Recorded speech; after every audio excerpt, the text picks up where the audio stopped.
Thank you, Honorable Speaker. And Honorable Speaker, before I give my remarks in support of this particular report, I'd just like to take a minute to, on behalf of the people of Nyamira, because yesterday was a dark day in our county. We did lose the leader of majority in Nyamira County Assembly, the Honorable Elijah Osiemo, to a road accident. And I'd like to express my sincere condolences because the Honorable Elijah not only comes from Nyamira, but he also comes from my home constituency of West Mogirango, and also to express and ask Kenyans to join us to pray for the Honorable Duke Masira and the Honorable Priscilla, who are both hospitalized at the Aga Khan Hospital in Nairobi, and we wish them quick recovery. Honorable Speaker, having said that, I'll proceed on to support this particular report. And Honorable Speaker, a lot has been said about the chair of the committee, that he is a first-termer who has proved that he is very competent. But I also just want to tell this committee that I have known Honorable Jack for over 20 years, and both of us have been under the tutelage of a very competent politician in this country, the Right Honorable Raila Amolo Odinga. So it is no surprise that he's as competent as he is. It's because he comes from a very good school of political knowledge, and also a school that tells you that you must always be accountable to your people. Honorable Speaker, some of the recommendations that the committee has made, and for me, my particular concern, in this country, we have a body that oversees lawyers, the LSK body. We have a body that oversees doctors. And us who are accountants and certified public secretaries, we also have the Institute of Certified Public Accountants of Kenya and the Institute of Certified Public Secretaries of Kenya, who are the bodies that ideally are meant to oversee and ensure that these accountants that are in place are actually doing their work. Honorable Speaker, it worries me because number one thing that I would wish to know is the people who are accountants, the fact that they're not doing their job well. Are they registered members of ISPAC? Number two, are they going for continuous training with these bodies? And one of the recommendations says that the government should capacity build these people. But I know that the government does not have the capability of training and retraining accountants. This should be done by the bodies that oversee them. And therefore, I just want to encourage the committee that even as you give a recommendation that they need to go for continuous training, please also ensure that they are guided and that they are registered as members of the bodies that oversee accountants in this country. Secondly, Honorable Speaker, accounting is a very sensitive issue.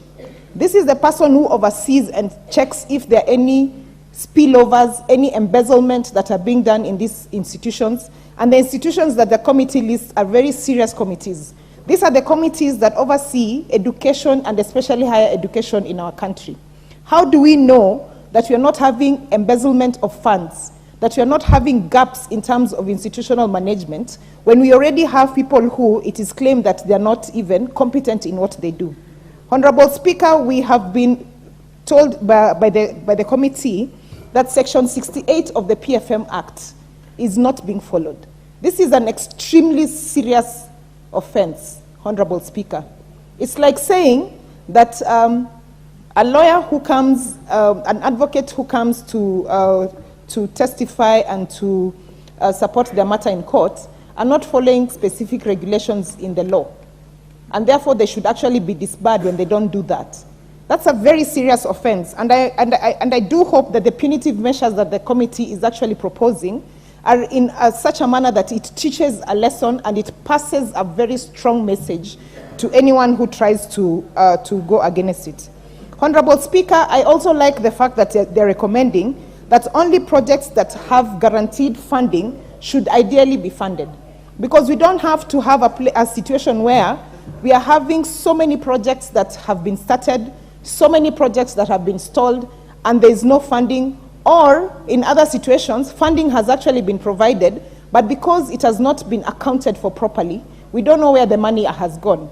Honorable Speaker, right now we are having situations where you find even in county governments that there are so many pending bills in place for even roads, but those roads are not even there. So people are claiming money for things that they've not done. So I just want the committee to go further and actually check and see which projects are these that have stalled, and were they even allocated money? Honorable Speaker, and finally on the issue of gender, ethnicity, and regional balance, and the Honorable David Mboni, my senior, alluded to this. Honorable Speaker, you know, it's very sad that in this country, we have a whole sector, the energy sector, that can actually conduct its board meetings in one language. Because we have every person that leads that particular sector coming from one community in this country. Honorable Speaker, as we talk right now, we've had situations in the last 9 months, and I want to be very frank about this, where we are having employment opportunities, including as permanent secretaries in this country, but majority of those people are coming from one community. Honorable Speaker, this is an issue that we have to speak about. What is out of order? Thank you so much, Mr. Speaker. As I would respect my counterpart, is a CPL like me, and of course he understands matters to do with evidence in every statement we make. As per the standing order, I would wish that the honourable member substantiates the statement she has made that energy sector is run by one community, that they can prosecute matters in their vernacular language. That is very, statement is very... You've asked for substantiation. Yes. Mayaka substantiate? Yes, because the energy sector has got several sagas in it. No, don't respond. You done. Honorable Mayaka substantiate or withdraw. Honorable Speaker, you know, some of these issues are just a Google away. For example, Kenya Power, the CEO comes from one community. Geothermal, the CEO comes from one community. Energy regulation, the CEO comes from one community. The Kalenjin community. But it's true. It's a Google away, Honorable Speaker. Why are we denying these matters? Kenya Pipeline, the CEO comes from one community.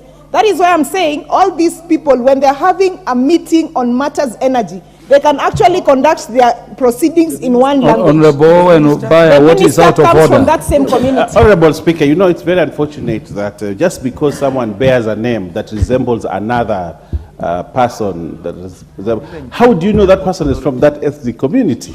You know, Honorable Speaker, we should not use names as a basis to say, Kaluma, even in my community, there is a person called Kaluma. It doesn't mean that Kaluma is Luo. It doesn't mean, so in that substantiation, I think the best thing is for this to withdraw. What substantiation requires of you, Order Honorable Owen, is to give us the names of the members of the community you are talking about and confirmation of the community they belong to. Honorable Speaker, absent that, I'll require you to withdraw that part of your statement. Honorable Speaker, I will bring you the specific names tomorrow, and will allow me to table them in this parliament. Would that suffice? Yes. And lineage to show, you know. It's okay. Their details are on public knowledge, including the village. I will bring the information here tomorrow. I know the standing orders allow for presentation of such information. Is it to the next date? But Honorable Irene Mayaka, is this something that should actually take our time, substantive time tomorrow?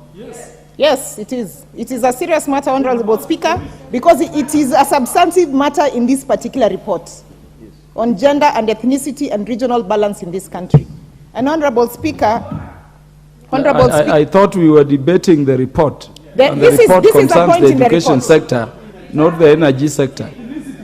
It is part of the report. Does it allow for substantiation? Do they follow? Honorable Irene Mayaka, you'll be substantiating, in line with our standing orders, the statement that critical leaders in the energy ministry or energy sectors come from one community. Much obliged, Honorable Speaker. I will tomorrow. Yes, Honorable Speaker. Honorable Speaker, these people have stolen my time.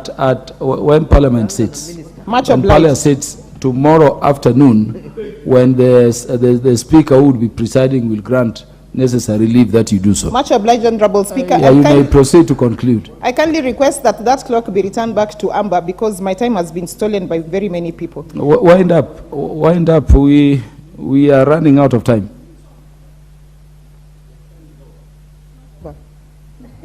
Honorable Speaker, I just want, because that was my very last point, I'd just like to reference it back to point number 25 from the committee that speaks to failure to adhere to gender, ethnicity, regional balance, and other considerations in staffing. That is where I was referencing my point to. And Honorable Speaker, you know very well that I'm a very sharp girl. I don't just say things that I don't know about. I thank you. Honorable Fatuma Mohamed, the MP for Migori County, followed by Honorable Beatrice Adagala in that order.